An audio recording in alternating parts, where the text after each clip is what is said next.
Please stand and join us with the Pledge of Allegiance. I pledge allegiance to the flag of the United States of America and to the republic for which it stands, one nation, under God, indivisible, with liberty and justice for all.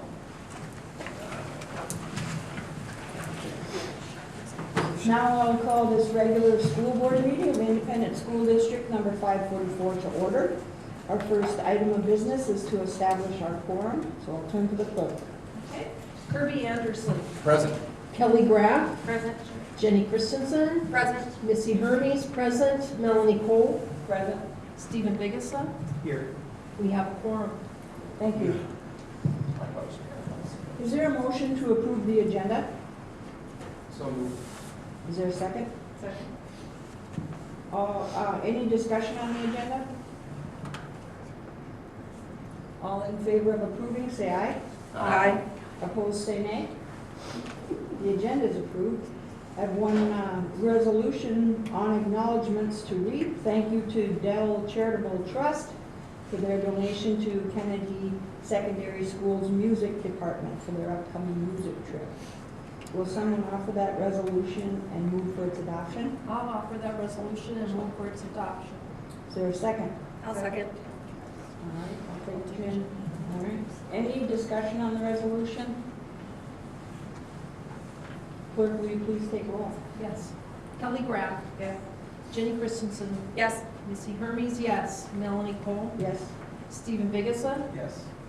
Kirby Anderson. Yes. The resolution is adopted. Thank you. We have several reports. This evening, we'll begin with our Lincoln Elementary Principal, John Steinbrenner. Good evening, John.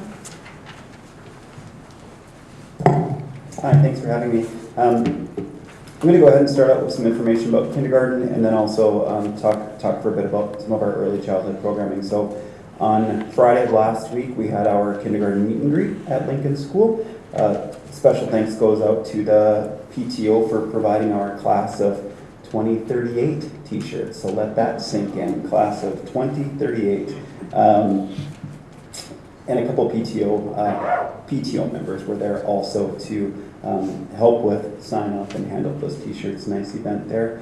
And then also to board member Christensen was there in disguise as the otter, which was a big hit with our new kindergartners. That was really nice. And board member Anderson as well. So thanks for coming out. We had a really nice turnout.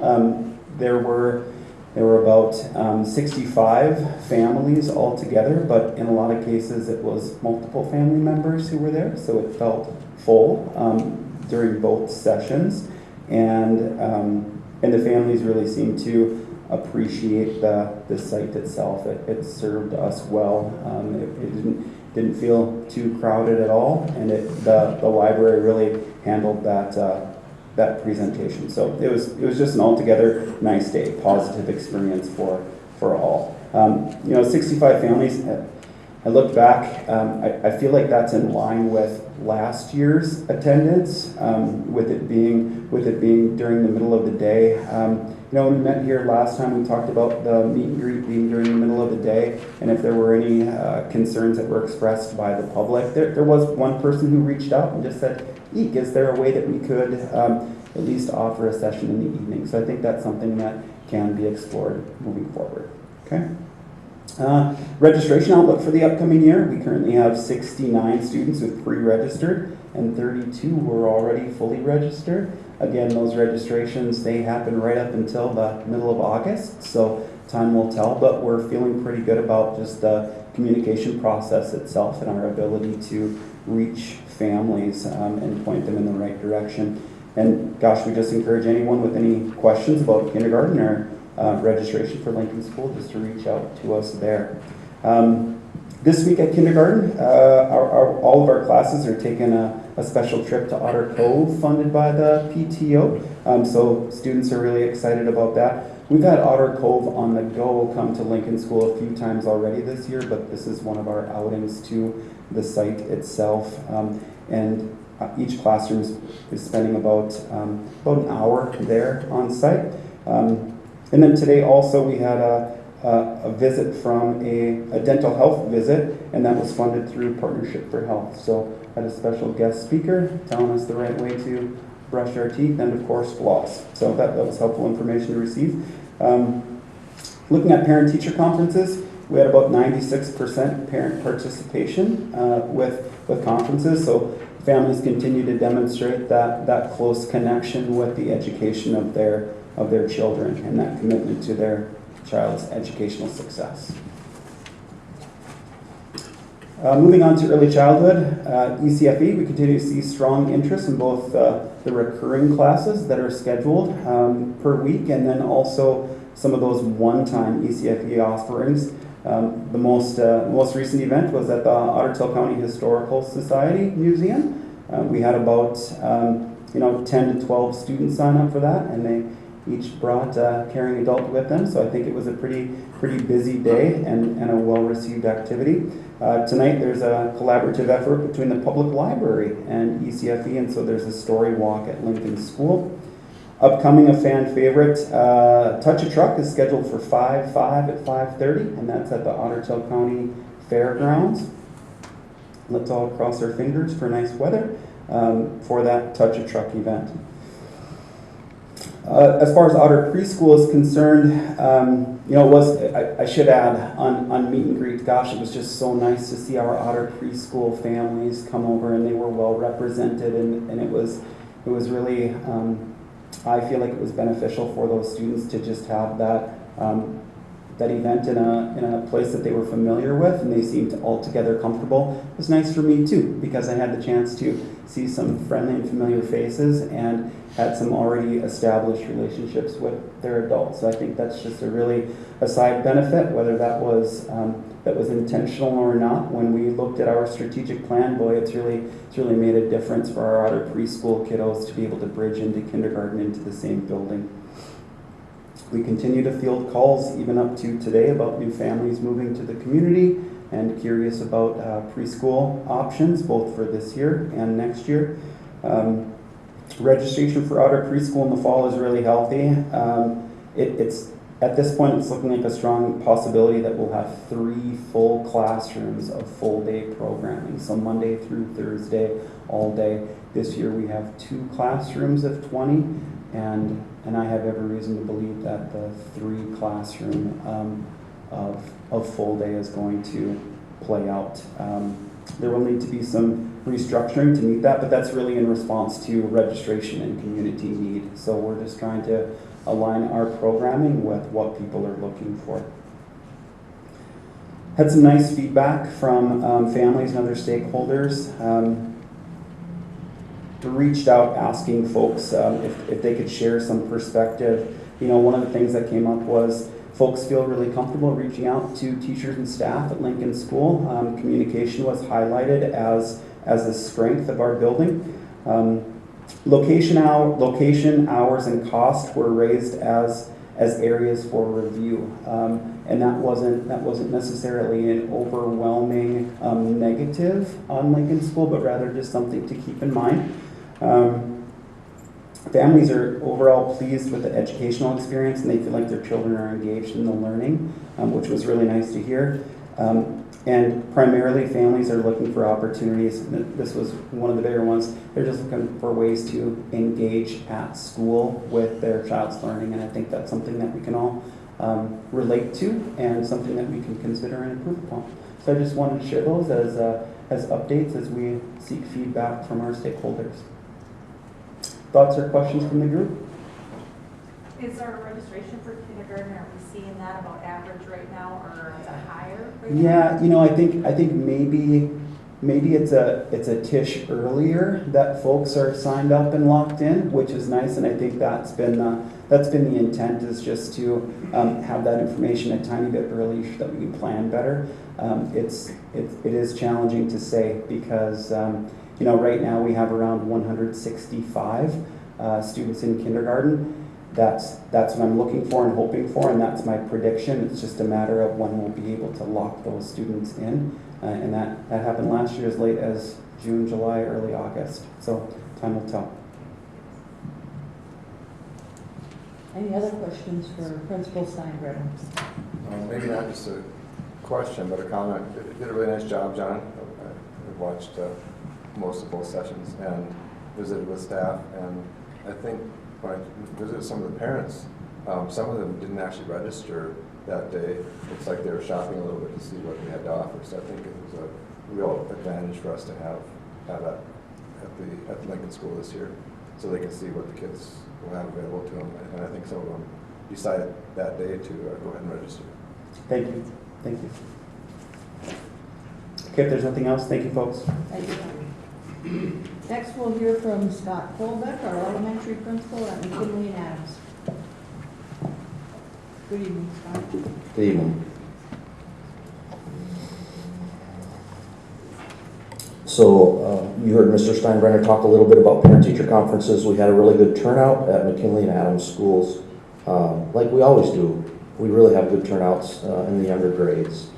At McKinley School, at the time of parent-teacher conferences, we had 247 students. 230 of the 240 students had some adults in their life represent them at parent-teacher conferences. And then at Adams School, 250 students at the time of parent-teacher conferences, and 231 of those 250 students had somebody represent them. Overall, 93% attendance rate. The vast majority of those conferences are face-to-face. Very few of them are over the telephone. But we're counting the telephone conferences in these numbers of 93%. Right now at McKinley and Adams schools, we have something going on that we call one school, one book, but it's really two schools, one book. All of our students in grades 1, 2, and 3 are currently involved in reading this book titled The Adventures of Henry Whiskers. It's a very cute story.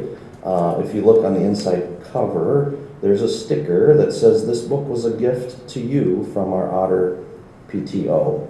Just another way our parent-teacher organization supports our schools. So the way this works is students are encouraged to bring their book home. They have a chapter read to them in the evening by an adult in their home, and then they bring the book back to school the next day. Their teacher reads the same chapter the next day that was read to them the night before. And when we kicked this thing off, we invited Mr. Evevold back to McKinley and Adams schools. First year of retirement, he's been our longtime Title I teacher. Everybody knows Mr. Evevold. He has a good reading voice, and he read chapter 1 to all of the students at Adams gathered in the gym, and at McKinley, all of the students gathered in the large music room. We're nearing the end, and later this week, it might be next week, we're going to be gathering again to read the final chapter, chapter 17. So a really cute story. It's about 25 generations of the Whiskers family living in Windsor Castle's most famous exhibit, Queen Mary's Dollhouse. And Henry's youngest sister goes missing, and he risks everything to save her. I think this is our 6th year of doing something like this, where everybody is reading the same book at the same time. And then we have trivia questions. Our secretaries get on the intercom, and there's a trivia question every day. The students can write their answer down, put it in a bucket in their classroom. Any answer that's correct gets sent down to the office to be put in for a drawing. So just a lot of different fun pieces that increase the excitement and the engagement of this. Moving on, sometimes I talk about artist Sarah Ronovic, and Sarah will be at McKinley School this week, starting tomorrow, Tuesday, Wednesday, Thursday, getting into every single classroom and doing an art lesson with our students. And then next week, we'll be lucky enough to have her at Adams School doing the same thing. She's very talented, and our kids produce some really nice art. And I can always tell when Sarah has been at our school because our hallways, the hallways are lined with some pretty impressive artwork. So we're excited about that. Trimester 2 attendance. Recently I had a chance to visit all 22 classrooms between the schools, McKinley and Adams. And I handed out what we call attendance charms for kids who had 3 or fewer absences during the second trimester. Now, the middle 3 months of the school year, December, January, February, are some tougher months when it comes to the cold and flu season. So there were fewer charms to hand out, but nonetheless, it's still enjoyable for me to get into every single classroom, and I did it all on the same day, and just a chance for me to read a lot of names of kids, have them come up. They get pretty excited when I walk into their room because I'm coming in with a big tub of hundreds of colorful attendance charms, and when their name is called, they can come on up, pick out their favorite color, and add it to their Jaws necklace. So we our goal for every student is to have 95% attendance or better. And so if we do 3 or fewer absences over the course of every trimester, that would be 95% attendance. Last week we had what's called a Booster-thon fundraiser meeting. That is the lifeline or the lifeblood of our parent-teacher organization. So when I talk about a book for every student, or when we talk about field trips, Mr. Steinbrenner mentioned Otter Cove for the kindergartners. I might mention the spring trip to the Wahpeton Zoo for all of our first graders. Our second graders get to attend Maplewood State Park for the day. And then our third graders attend the MSUM Planetarium and Oceanarium. Those things cost a lot of dollars and a lot of money. The transportation costs are pretty enormous. So our goal this year is not unlike other years, but our goal is $45,000, and I think we'll raise that because every year we just seem to be able to raise that good amount of money. We fell upon this Booster-thon fundraiser some years ago, and we just keep coming back to it because it's really good and it's really helpful to our parent-teacher organization. And then, as you know, this year in my job and my responsibilities, I kind of traded third grade for kindergarten, and I've been enjoying getting to know the third grade staff and working with third grade students. And so, if I might, I just want to share with you a little bit about what's going on in third grade. So third grade kicked off a Living Things unit in January, studying plants. They studied seed parts and structures that help protect the seed. They started with popcorn seeds, bean seeds, pea and sunflower seeds, comparing and contrasting the different plants as they germinated. And then they transferred the bean seeds over to a hydroponic container, and will further study the structures of the plant as they follow their journey through their life cycle.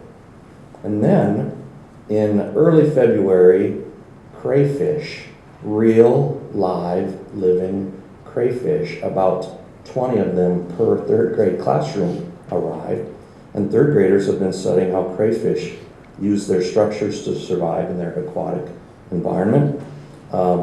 Students will study their life cycle, how they and other animals fit in a food chain, and how they interact with other crayfish. These things are hardy.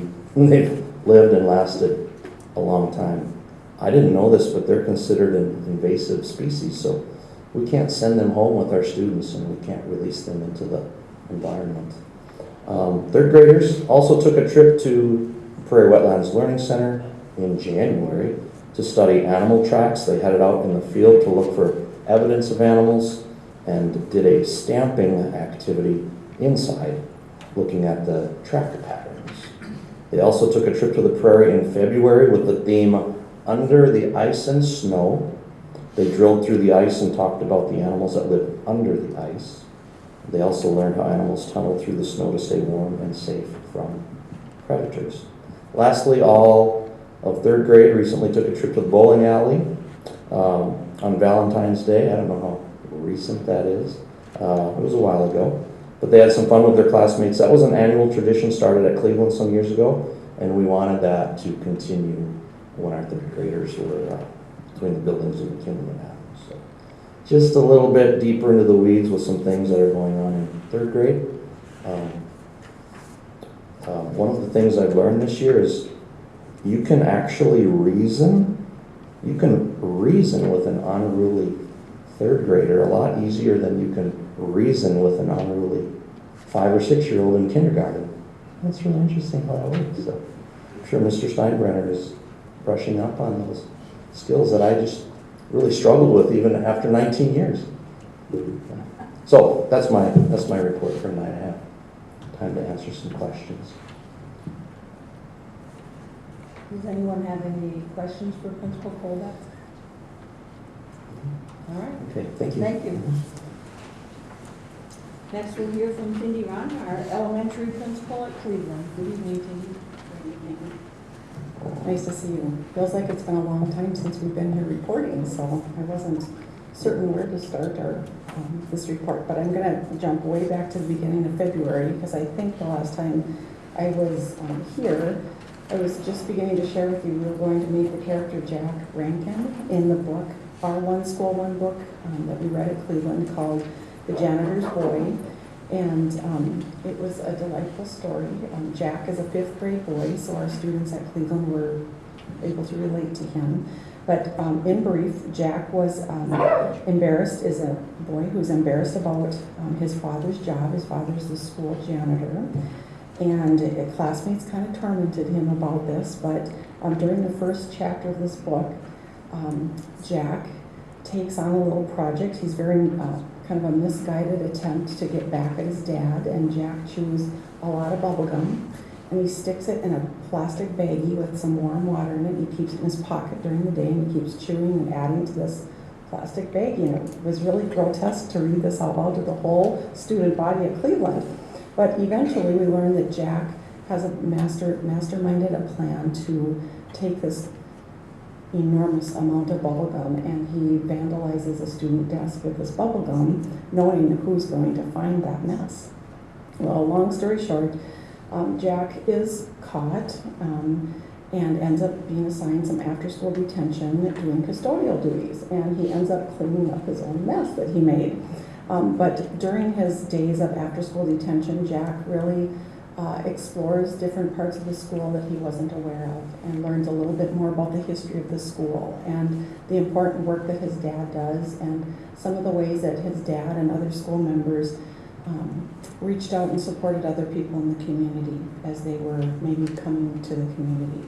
So in the end, Jack really kind of reconciles with his dad and owns up to his behaviors, and it's just a happy ending. And I'll tell you, it's a privilege. Well, Mike Evold had the privilege of reading the first and last chapters at Adams and McKinley. I got the privilege of reading the first and last chapters at Cleveland, and it's kind of a magical moment when everybody comes together and there's this lovely quiet, and we all get to share the the discovery of the conclusion of the book together. So this effort, like Mr. Colbeck said, it's been in place for 5 or 6 years, and we look forward to it. And I just want to express appreciation to the committee of teachers who planned, selected the book, ordered the book, planned several activities that students participated in while we read the story. It really, Mr. Matt and Mr. Don joined us for the last chapter of the book, and it was really fun to show them our appreciation for the important work that they do at Cleveland. We all recognize that we wouldn't survive without them.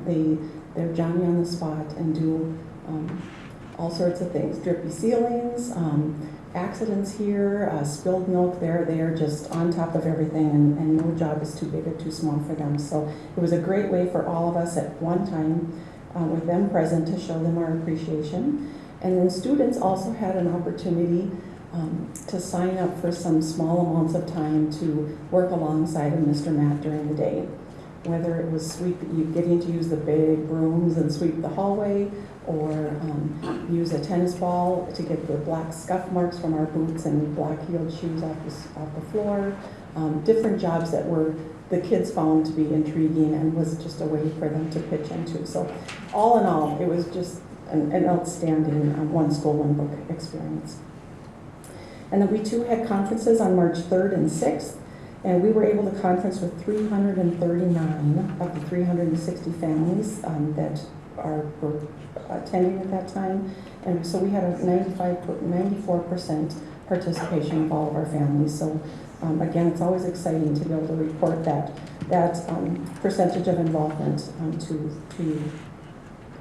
We too had Sarah Ronovic visit our 5th grade classes the week right after conferences. She spent 2 days providing an art lesson with each of the 5th grade classes. And so the students got to create a Picasso painting. So a little more of an abstract design. They were given some paint colors, and they got to experiment with mixing paints to find colors that they wanted to use. And they were all displayed, and it's really fun to stand in the hallway and just listen to them enjoy each other's paintings once they are on display. Our prairie science classes have been working in the greenhouse lately. We kind of say these are our signs of spring. The greenhouse is open and there's growth happening. Mr. Kolbeck, I think, mentioned the 3rd grade classes recently visited and worked with the 4th grade students to learn about the importance of prairie seed and their life cycle. The 4th graders were part of harvesting seed in the fall, and they were dried and sorted during the winter time, and so those seeds are being potted and growing in the greenhouse, and they will get to participate in replanting them on the prairie here later this spring. And then our 5th graders, they have prepped some of the nests, added some of the fluff for those migrating birds as they come back, so they learn about the structures of them and how the U.S. Fish and Wildlife Service make sure that they are ready for those birds coming back as well. And I believe the 5th graders will be assembling bluebird houses here very soon. So if you are out on the prairie here between now and the end of May, it's always kind of exciting to hear about who finds the first past flower out on the field. So it's always a nice place to go for a nice long walk. And then just briefly here, looking ahead to April, we have MCA testing coming up. Reading testing is April 15th through the 17th. MCA Math the following week, April 22nd through the 24th. And then a couple weeks later, we'll have our 5th graders complete the science test, which is May 6th and 7th. And just a shout out to the people that are involved with our MCA test prep. Hannah Lehman and Mackenzie Cunningham are working collaboratively to prepare for all of the details involved with MCA testing. And then our staff, our teachers, and several support staff are trained as MCA test proctors each year. So that requires them to watch some additional videos, brush up on what's required, and be prepared to establish that positive testing environment in their classrooms. Also looking ahead to April 4th, Friday, April 4th, we're looking forward to the TheaterWorks USA live performance of Ada Twist Scientist. Kindergartners through 5th grade will get to attend that performance at Kennedy Secondary School Auditorium. And then lastly today, we have our 4th and 5th grade students participating in the accelerated math classes, taking part in the Math Masters competition at Lakes Country Service Co-op on April 23rd and 25th. So there's lots of events happening, lots of opportunities for kids at the 4th and 5th grade level to participate in. So that's my report for this evening. Any questions for Principal Ron? All right, thank you. All right, thank you. We'll hear now from Ivan Hurst, Middle School Principal. Good evening, Ivan. Hello.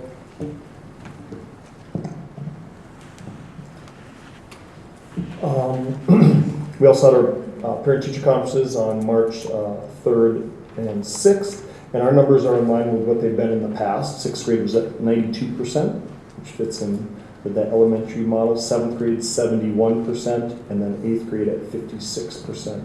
And that's pretty consistent over the last 3 years, those types of numbers. So we're pretty pleased with that, because that's a slight uptick from what it was in the past. Middle school attendance, we're at the end of our 3rd quarter, just ended on Friday, so we got the new data, but I never got really a chance today to review the middle school attendance data for 3rd quarter, so I'll have to wait till the next meeting. But I did get a list of perfect attendance students, and this is very similar as well. We had 14 kids in 6th grade with perfect attendance, 16 in 7th grade, and 14 in 8th grade. So they through the sickness this time of year, managed to make it every single day, 44 total kids. Pretty impressive. We also have a number of opportunities that our middle school students get to participate in, and Mr. Talley over the last several years has brought kids to Alexandria Tech to the Fluid Power Challenge. And really what they're doing is they're constructing structures that grab things and move things using syringes as like hydraulics. So these kids make these things. This year he brought 2 teams to Alexandria Tech. Fluid Power is a STEM-based competition that challenges middle school students to solve engineering problems using fluid power.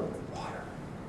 The students work in teams to design and build a fluid power mechanism and compete against other schools in a time competition.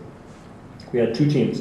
The first team made a fantastic machine, but they were the second team on the course. And the first team, not our school, did not make a good machine, and it blew up. So there was water all over the course. So when ours got on there, we soaked it all up, and therefore the machine didn't do very well. But it was going to be great. The second team, as we do in school, we don't have to succeed to do well. Sometimes we don't succeed, and we learn a lot too. And the second team that attended, they really struggled to complete a solid enough machine. So they did not have very much success. But our kids had the opportunity to participate, and that's what it's all about. You learn by doing, and we tend to learn more when we lose than when we win. So neither team placed, but they did learn a lot and had a great time. Thank you, Mr. Talley. Mr. Cummerl on March 5th brought some of our students to the Raging Red Band Festival at North Dakota State. They performed in the NDSU Festival Concert Hall and received valuable feedback from the judges there. So really great experience for our kids to leave the building, be seen by other people, watch groups before and after. Our middle school earned the Silver Award, and they were recognized as the top middle school ensemble of the day. So feather in the cap to our students there. Individuals that were recognized, Max Jensen for being an outstanding tuba. The clarinet section was really well. Annika Sorum, Shelby Christ, Ashton Kepp, and Chloe Carlson. And then bass clarinetist was Zeke Cummerl. So we had some students do very well and were recognized for that as well. Mrs. Run talked about Math Masters. Kelly McGovern is our Math Master at the 6th grade level. She brought students, and I think this made Facebook. Did it go on Facebook? I believe it did. Anyway, we wrecked everybody, right? We had 13 students placed in the 3 teams, and we took first, second, and third as teams. We had a number of kids that did very well. Kate and Kars took first place in the individual and the facts drill. Jared Stish was second in individuals, 5th in the fact drill, and other students did well as well. Facebook posts, I think I remember seeing on there now. So another opportunity for our kids to participate in a number of events. Ms. Run talked about MCA testing. It's right around the corner. We've been prepping. We had our class meeting. We talked to our students about trying to win and really represent ourselves. Anytime you put your name at the top of the paper, you really want to represent yourself the best way possible. Take pride in your work. So we talked about that in MCA testing, and the teachers have submitted their test prep plans. Really, the whole year's test prep. But how are they going to specifically test prep for the MCAs that are right around the corner? Mrs. Steer brought students to the state math counts competition Saturday, March 8th. 4 of our brightest 8th graders competed at the state math counts competition after taking first place at the qualifying meet at Moorhead State. They were at the Crown Plaza in Plymouth. Jacob Warner, Cade Johnson, Isaac Jank, and Fia Nazary competed as our team. Cade also competed as an individual. It was great to compete against the best in the state and a fun experience for all.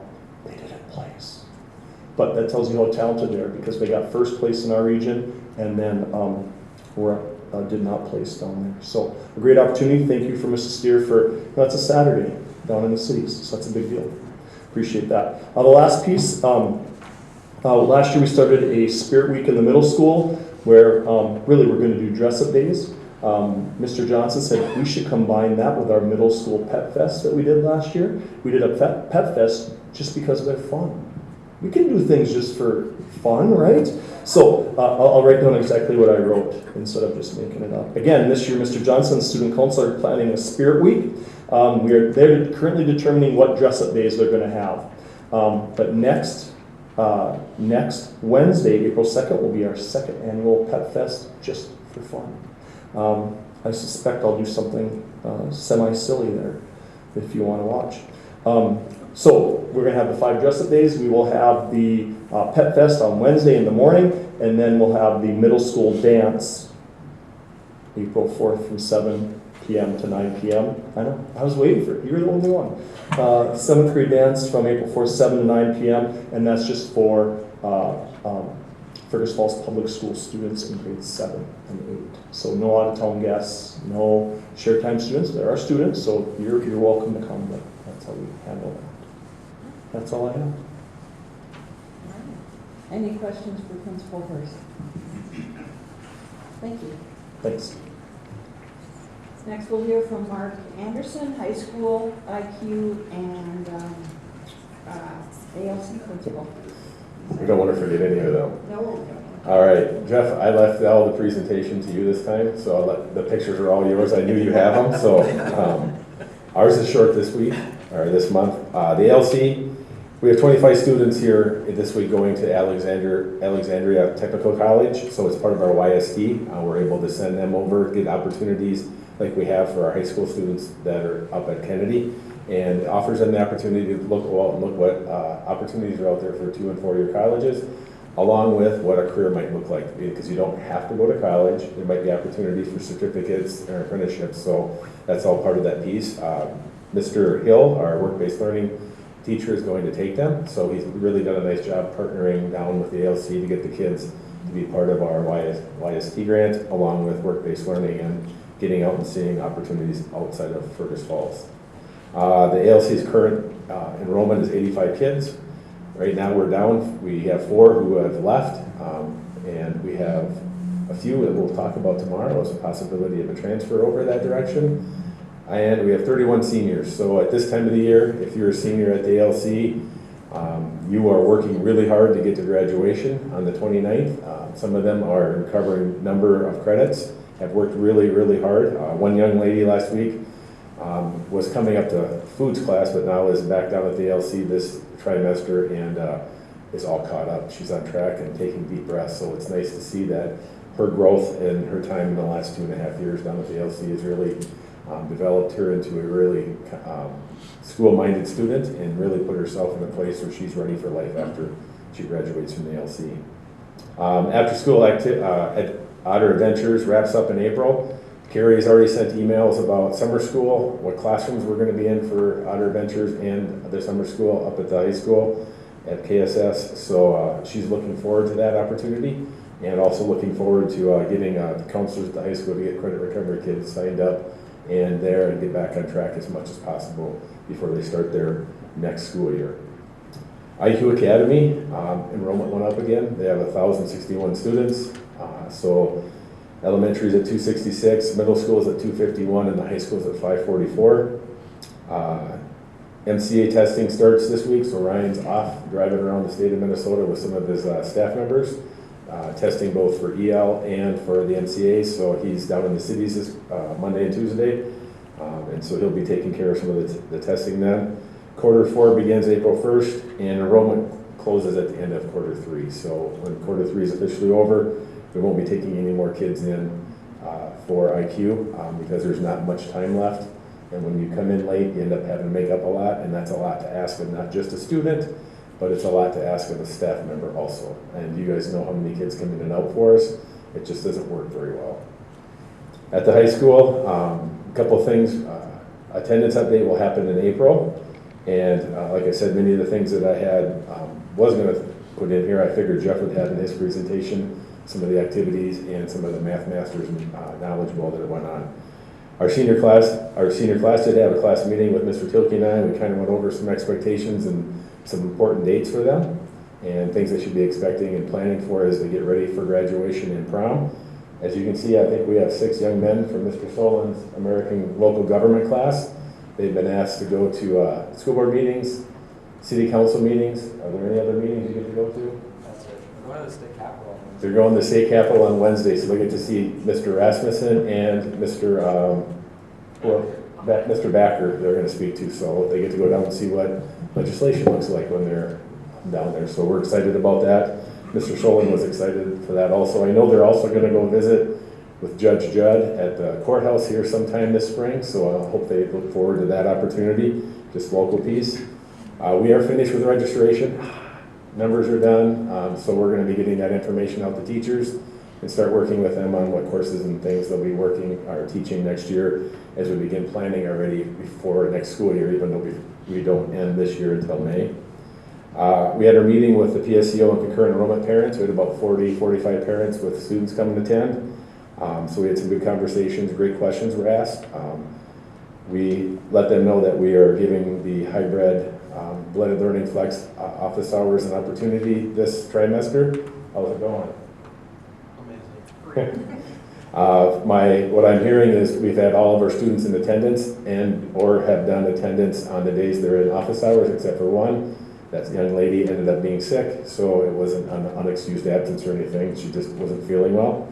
Students are working hard. What I hear is a lot of kids get their work done for the day and the next day and a few days ahead. So they're using it just like they would in college, which is I'm loving to hear.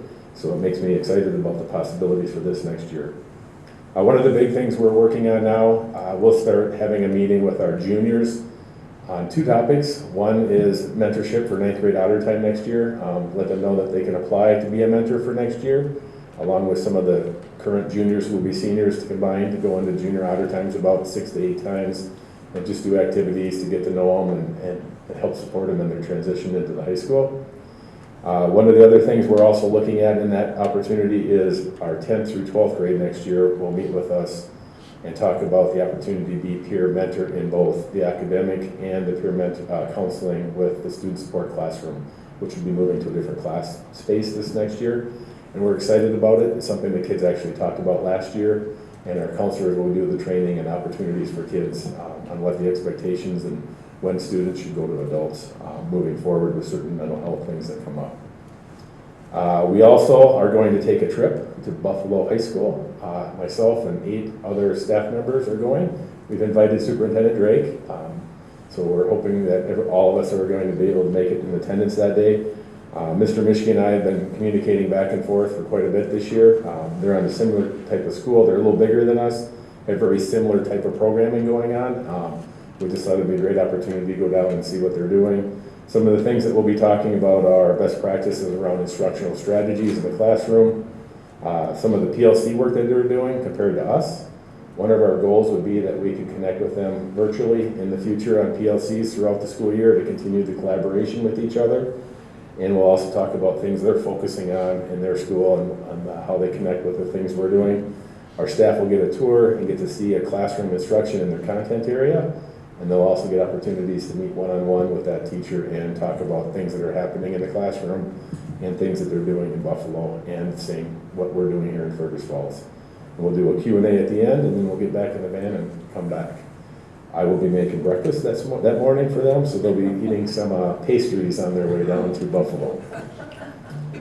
NCA and ACT testing starts here shortly for us. We do a couple state tests first for MCAs, and then the juniors have their ACT, then their ASVAB test on April 8th.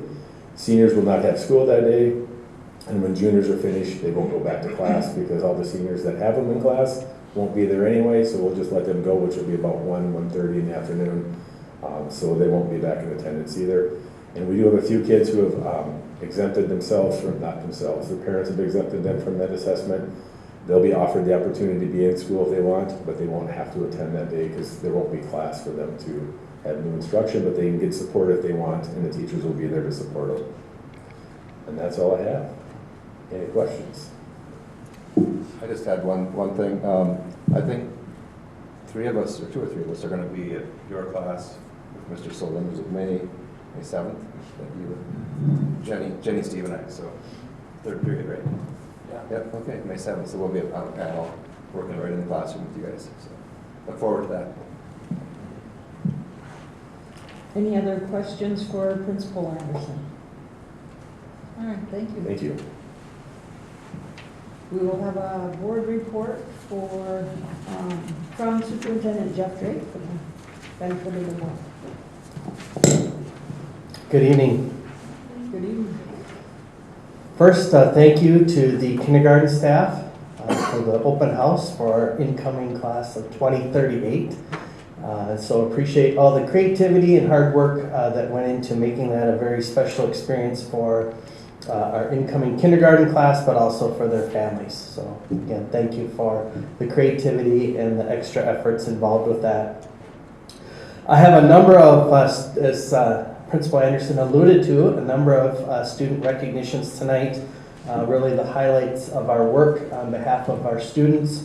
There's a lot of names for me to read. Some of the students are in the room tonight, so if I butcher someone's name, it is with apologies.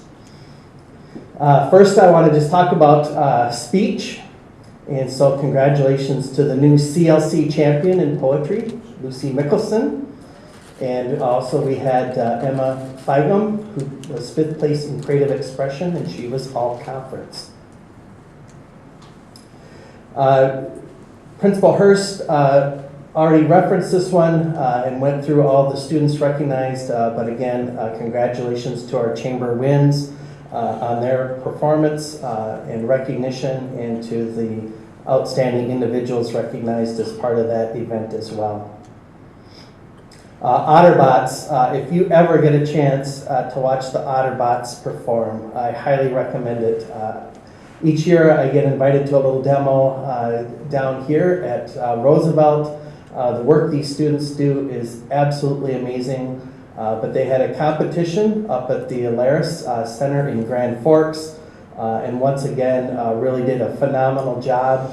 And they are awaiting word on an invitation to compete once again with the state competition. They went last year. If you'll recall, they received a special award, I believe it was from Dunwoody Institute, because of the creativity in the design. And so again, good luck, and really an activity I have a tremendous amount of respect for because of all the thinking and engineering and creativity that goes in to this program.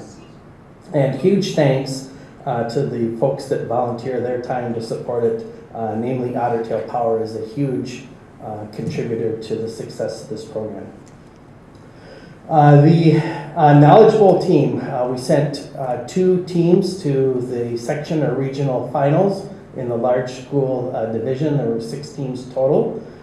This group of young men came away with 1st place and will be going on to state.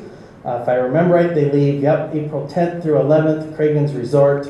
But congratulations to Gus Crone, Aaron Shern, Eric Swanson, Trygve Ranovic, and Josiah Ugarud. And good luck at the state competition. Principal Hurst already mentioned the Math Masters, coached by Kelly McGovern.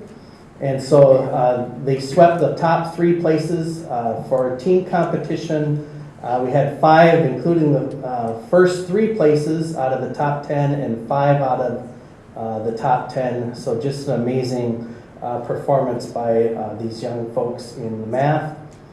Congratulations. We also sent students to the Tri-College Math Competition at MSUM. Trygve Ranovic earned a 3rd place finish, and Violet McCann, Alexis Brandenburg, Noah Schlosser, Maeve Cox, Lydia Ugarud, Braden Haugen, and Adeline Miley captured 2nd place in that competition. So congratulations to those students. 11th and 12th graders, they took home 2nd place overall at the Tri-County College competition. Congratulations to Tommy Erickson, who earned 5th place. Josiah Ugarud earned 4th. And with a stellar performance, Eric Swanson took home 2nd place overall. And the team finished 1st, so congratulations on that. Tommy Erickson, Josiah Ugarud, Jaden Miller, Aaron Shern, Eric Swanson, Landon Vodova, Matthew Toole, and Micaiah Abramson had an outstanding competition. It's really, as you know, how much I appreciate all the academic work that takes place in our buildings, and to watch our students have such success is I'm really proud of the work that's being done. High school math league wrapped up their season with appearance at the state tournament. In fact, I think this one might have overlapped one of the section semifinals with Knowledge Bowl, so there was a little bit of working there to try to get both of those teams into the section finals with some different configurations of students, but again, a wonderful accomplishment. Our boys basketball team had a fantastic season. Unfortunately, they met an Alexandria team that ended up being the state champions in Class 3A, but really battled hard. Really proud of the work that they did over the course of the season and finished as Section 8 AAA in second place, so congratulations. Student learning through experience. We again we celebrate the creativity of our staff here. Miss Jessica's kindergarten class all became published authors, and so that was a great opportunity for them to practice their writing skills and their creativity, and just a nice way of highlighting their learning with a very special opportunity to publish their own book. And then Ms. Schoenig's class are brainstorming problem-solving skills and creativity, and so they are designing inventions that help make life in the world a better place. And I had an opportunity when I was last in her classroom. I walked in and the kids were all working on different projects, but she probably had 25 cardboard boxes in her classroom, and the kids were supposed to, a group of them were supposed to figure out a way to stack those boxes all the way to the ceiling without climbing on them. So lots of great creative activities taking place. And thanks to our own Jessie, who took an opportunity to dress up as the Cat in the Hat and went over to Lincoln School and interacted with our students in celebration of Read Across America. So appreciate again all those efforts to create really meaningful and memorable experiences for our students. And with that, I will entertain any questions.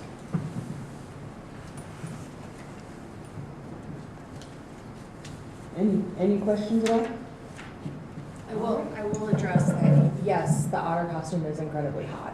Yes, very warm. Thank you. Thanks. All right, we will continue on with our general consent items, and for consideration of approval in a single motion would be minutes from our March 10th, 2025 board meeting, the bills and personnel items, and I will turn them for bills to you, Jenny.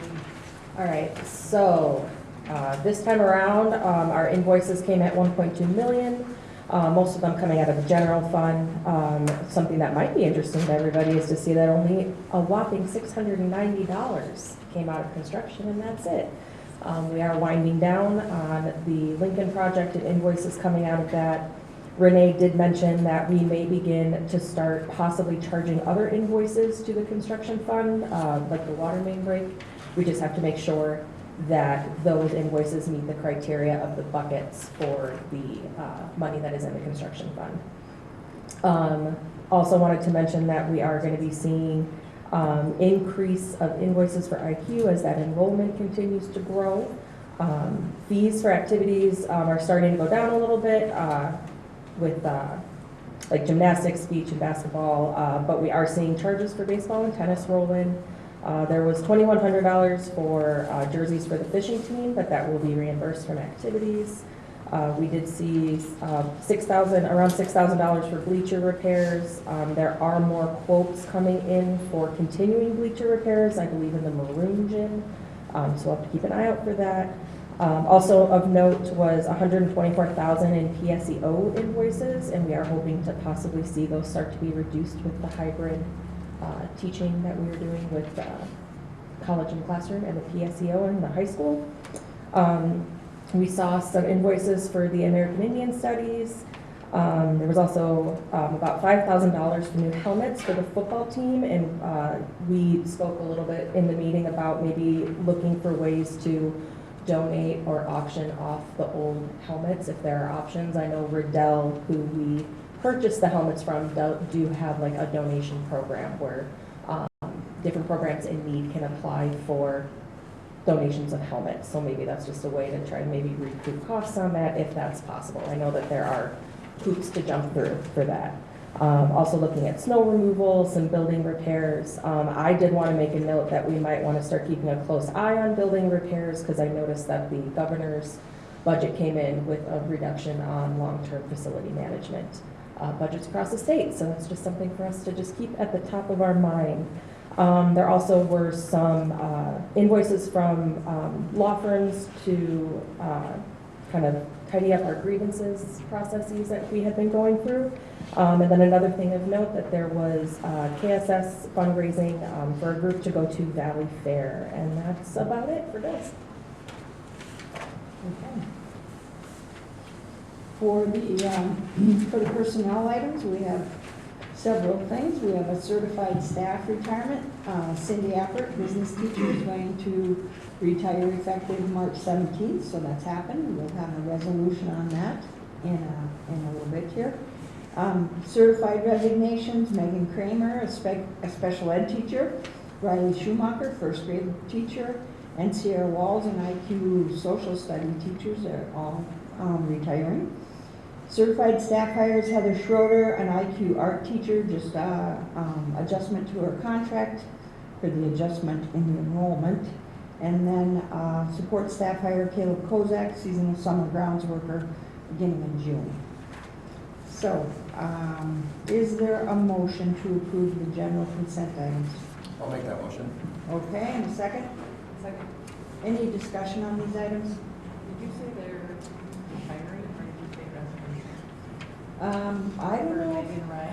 Oh, I might have said resignations. Okay. Or I might have said retirements instead of resignations. Okay. Okay, sure.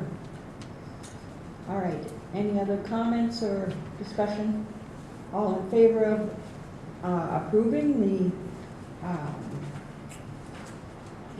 general consent items, say aye. Aye. Opposed, say nay. All right, that is approved. We have just a couple other items of business. First being a resolution on the retirement of Cindy Appert, where Cindy began her employment with Fergus Falls Public Schools in June 2002, and whereas Cindy's been a valued employee with Fergus Falls Public Schools for the past 22 years, and whereas Cindy has been a dedicated business teacher for the district, and now therefore be it resolved by Fergus Falls School Board to thank Cindy for her 22 years of service to Fergus Falls Public Schools. I'll offer that resolution and move for its adoption. Will someone second? I'll second. All right. Thanks, Steve. Got Steve? Okay. All right, any discussion on the resolution? Hearing none, clerk, will you take roll? Yes. Jenny Christensen. Yes. Missy Hermes, yes. Melanie Cole. Yes. Stephen Biggessa. Yes. Kirby Anderson. Yes. Kelly Graff. Yes. The resolution is adopted. All right, thank you. And the last item of business is a land lease agreement with The Towers LLC, representing Verizon Wireless for a new cell tower, effective upon execution by both parties. And so I'll entertain the motion. We'll have the superintendent review a little bit more and then go from there. So is there a motion to approve that land lease agreement? So And a second? Second. All right. And before I call for commentary, then Superintendent Drake, if you could just give us the upshot. Yes, thank you, Madam Chair. So we have been in negotiations with Verizon or one of their appointed agents for close to a year now about the prospect, and they had approached us, the prospect of putting a cellular tower on district property. The location would be next to the storage building by the Otter Stadium. So on the north side of that, currently that's fenced in, but we just have some outdoor maintenance equipment stored in that area, which we can move to another location on the east side and basically on the east side of that storage shed. So about 2,400 square feet would be the least amount of space. And it would go again on the north side of that storage shed. In exchange for that lease space, we would receive an annual check from them for $13,800 with a 1.5% inflation escalator built in each year over the term of the lease, which is currently set up as a 25-year lease agreement. And then the other ancillary benefit is that we have very poor cellular service at KSS, which people in the audience can surely attest to. And so this should, as an added benefit, increase our cellular reception and availability much, much greater than what we currently experience. It's to the point where people that are coming into the stadium, we do our tickets now electronically, have difficulty accessing their data to do the transactions, etc. So this should greatly improve that. Really doesn't have any impact on the district from the land that they're going to be using, improved cell service, and we generate some ongoing revenue for the district. All right, thank you. Are there any questions or discussion by the board regarding the proposed lease agreement and motion? Where it's located, Jeff, down by the football field, so when we have the football games, is it like enclosed, so we won't have any kids around it, anything like that? But I'm looking more for the safety issue. Yeah, so if you go into the storage building off the gravel driveway, it's on the side of that storage building that's adjacent to the line of trees. So it's really off the beaten path and will be fully fenced in and secured. I really don't have any safety issues with that location at all. Other discussion or questions? All in favor of approving the land lease agreement with the Towers LLC, say aye. Aye. Opposed, say nay. All right, that is approved. We have no work session tonight, and we have our next regular school board meeting on Monday, April 14th, right here at 5:15. Is there a motion to adjourn? And a second? Second. Any discussion on adjournment? All in favor of adjourning, say aye. Aye. Aye. Opposed, say nay. All right, thank you. We are adjourned.